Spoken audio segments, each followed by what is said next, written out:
I'm Hollis Hammonds, and I'm at the Menil Collection with Michelle White, curator of the exhibition Robert Rauschenberg, Fabric Works from the 1970s. Thank you for joining us. Thanks for having me. It's a pleasure to be here, really. I'm super excited to talk about this work that, for me personally, has been very influential.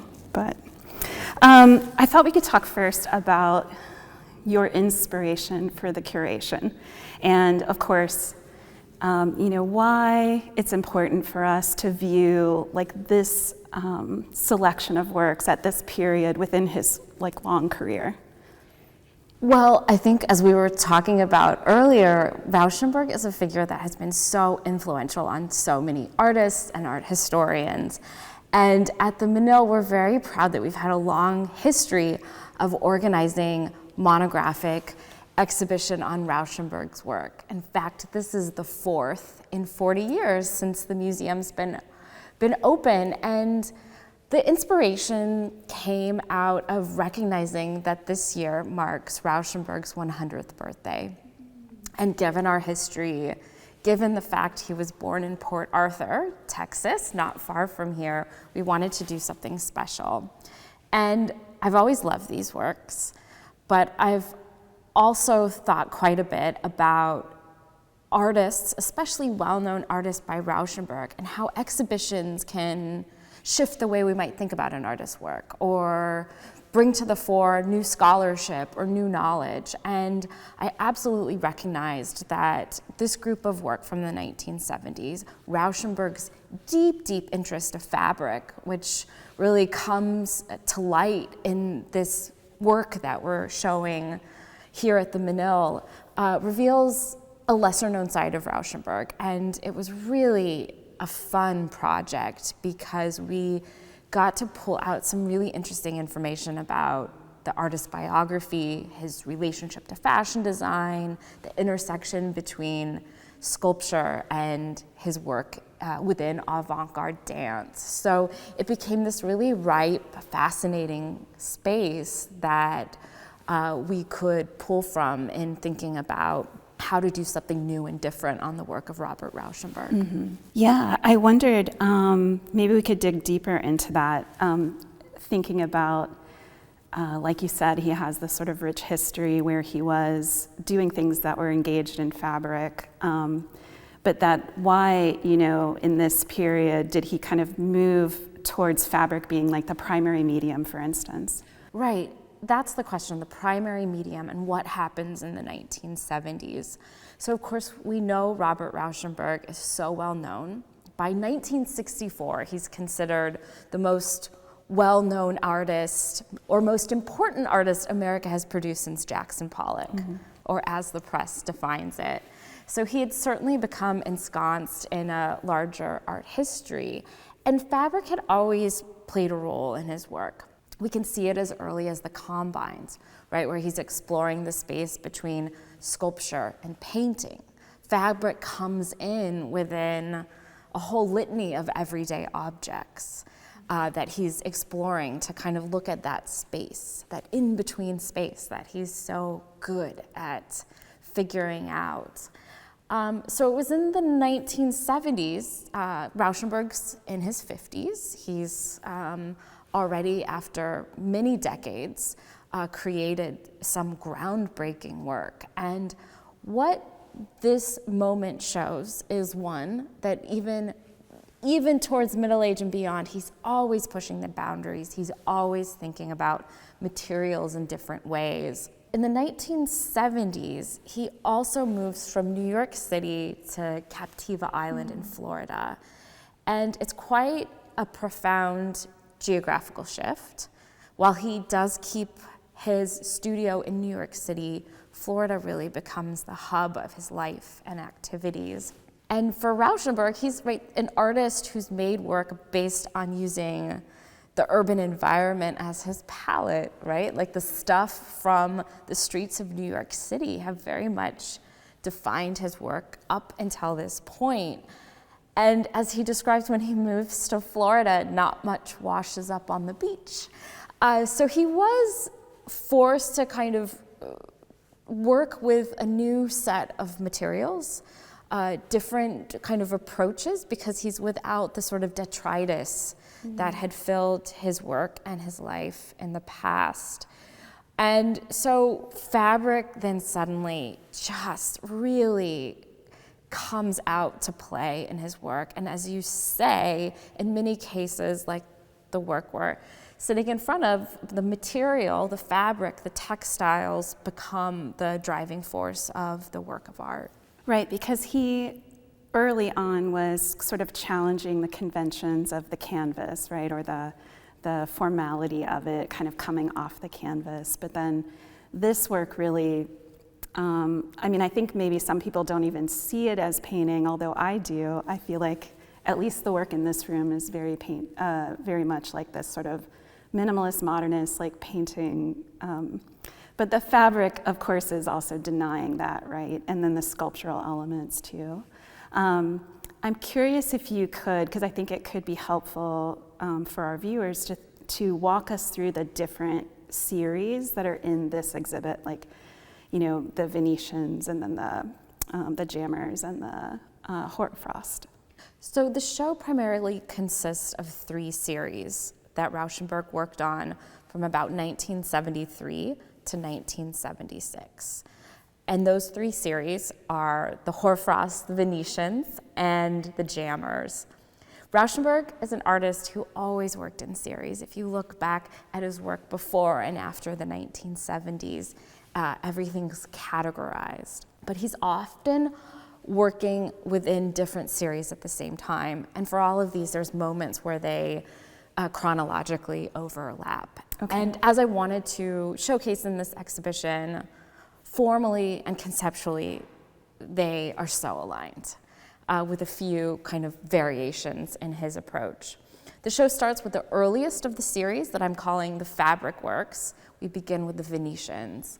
The Venetians come out of his time in Venice. He had spent a lot of time there with biennales and exhibitions, and he said he was always very entranced by this city. And if you've been to Venice, it's that contradiction that he wanted to pull from, of this kind of, the sort of falling apartness of this old place, but also the grandeur of how significant Venice is in the world. So it's this kind of push and pull with the past. And all of these works have this patina of age and time. And he pulls out a lot of found materials in this work, specifically found fabrics. So you have everything from mosquito net that goes over a small bed as a sort of primary material in the object. In one of the pieces, with a stick that pierces a series of cardboard boxes, you have this very significant piece of found lace, like an old curtain that drapes in the back of the work. So I was interested in starting with the Venetians because he's still using this vocabulary of aged found materials, but suddenly there's these very like pungent moments where he's pulling fabric to the front of the work. And that takes us to the next series in this short chronology, because he is working so hard during this time, are the Hoarfrosts. And the Hoarfrosts also come out of his time in Florida. He started working quite a bit in his print studio and began to experiment with very porous, transparent pieces of cloth that he would run through a printing press. And he would run that piece of cloth through the printing press with newspapers and magazines that he would cover or douse with solvent.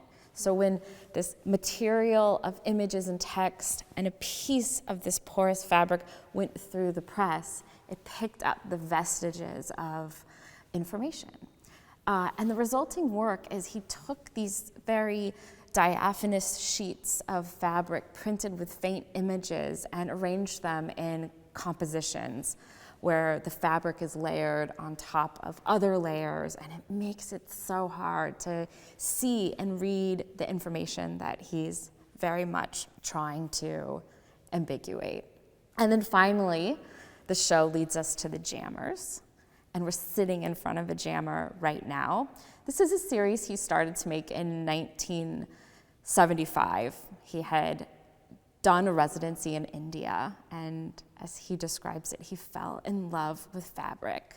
Even though we already know he loved fabric up until this point, but he was very moved by the very strong hues of silks that he saw being unrolled in the streets of India, and began incorporating specifically a very strong, vivid palette using silks and organzas and many other types of textiles into compositions that, as you said, as he's exploring the space between genres or between ways of making, he's thinking a lot about painting. And I think certainly here you see how he's letting the cloth, the unadorned, unpainted piece of fabric, carry this color so beautifully that it almost works like a monochrome painting. Mm-hmm. Yeah, it's really amazing. And also just, we're looking at just a narrow period of time, almost a decade, right? But there's a lot of variation between each of these three, series of works. For the Hoarfrost works, he talked about it as, and maybe you can say it more eloquently, but it was about revealing or hiding the image, like it was freezing or thawing. Could you talk a little bit more about his ideas behind that? Sure. I love those words, freezing and thawing, because in fact, the origin of the title, Hoarfrosts, come from Dante, and he was specifically looking at frozen dew, right? Which is the kind of ice that forms over vegetation, the ice that is fleeting, the ice that as soon as the sun comes up, it melts, right? So these works are very much about this desire for Rauschenberg to capture a notion of fleetingness, right? And you can see that in this work, because as opposed to say how a pop artist might present us with information, which is really clear, really straightforward, adopting the language of the commercial environment, this kind of does the opposite. It very much leaves you wanting, that there's layers that you're trying to sort of parse out and see, and it's never in focus. And he very much then tied it to that, what you were saying earlier, as this investigation of these spaces in between, this space that isn't going to hand you didactic information, but sort of float in this ether. And I think the Hoarfrosts so beautifully sit in that position. Yeah, no, I love it. I was thinking of how then, like transitioning from the Hoarfrost series to the Jammers, it does seem almost radical in a way to me. Like the Jammers seem so different because there's no imagery now. And it has this sort of like kind of minimalist quality, but again, tactile and colorful. And then also there's this idea of beauty, I think, that comes up in his work at this period that I find interesting. And then also kind of a rejection of that by maybe critics or the art world. Could you talk a little bit about kind of this time in his practice and how this work was viewed, for instance? Sure. Jammers do have such an interesting place in Rauschenberg's chronology, because when they were first exhibited, critics just not only didn't know what to do with them because they were so different for the reasons you mentioned. There's no images, there's no found materials. They're drastically reductive in how he's using materials, that in fact there was perhaps for Rauschenberg some of the first negative reviews he had received. In 1976, he had a major retrospective that traveled around the country, and the curator, former Menil director and curator Walter Hopps, started the exhibition with the Jammers as a reverse chronology, which is such a beautiful gesture. And for Hops, he was really interested to say, hey, Rauschenberg is still making, and he's still doing really important things that are continually kind of questioning this space between art and life. And here's how he's doing it now. And it really became a point of departure for so many critics who claimed the work was vapid and it kind of lacked the power of his previous work. And that's also why this work is so fascinating, because of this drastic pivot that the artist took. And it explains a lot. It explains a lot why we don't know very much about this moment in Rauschenberg's production. It also tells us a lot about the role fabric has played or hasn't played in the history of modernism. And even as we kind of move into the contemporary era, how complicated fabric is within traditional narratives around modern and contemporary art. We were discussing earlier how there's a connection to feminist theory and work, but maybe the writing about that comes later, right, like after the fact. But it does seem that a lot of authors or critics didn't want to go there with Rauschenberg, like they didn't want to talk about it in a different kind of context. I just find it curious, and I think that this is really the intention of the show, but I would love for you to say, like, what was the main intention of this show, and what do you hope that this exhibit, really focusing on this work that's not as well known because it's not as well written about, or sometimes even neglected, I would say. Mm-hmm. Do you hope that this will have some lasting effect kind of on how we read Rauschenberg in the future? I hope so. And I have to say, what an extraordinary experience it's been to think through a facet of an artist's production and an artist who is so well known, to sort of realize there's so many ways to tell a story about an artist's work. There's so many ways in, and there's so many extraordinary ways to think through different aspects of a historical artist's work in our present moment. And like you mentioned, when we were writing the book, those questions or lines of inquiry around this work's connection to feminism was explored, along with the way this work within the 1970s also connects to so many other artists and Rauschenberg's contemporaries, mm-hmm. from Richard Serra to John McCracken, to so many other post-minimalist artists who were equally invested in these, flaccid, formless types of materials as a means to explore new spaces, new approaches. And Rauschenberg does that so beautifully with simple pieces of cloth. Thank you so much. It's been a pleasure to talk with you.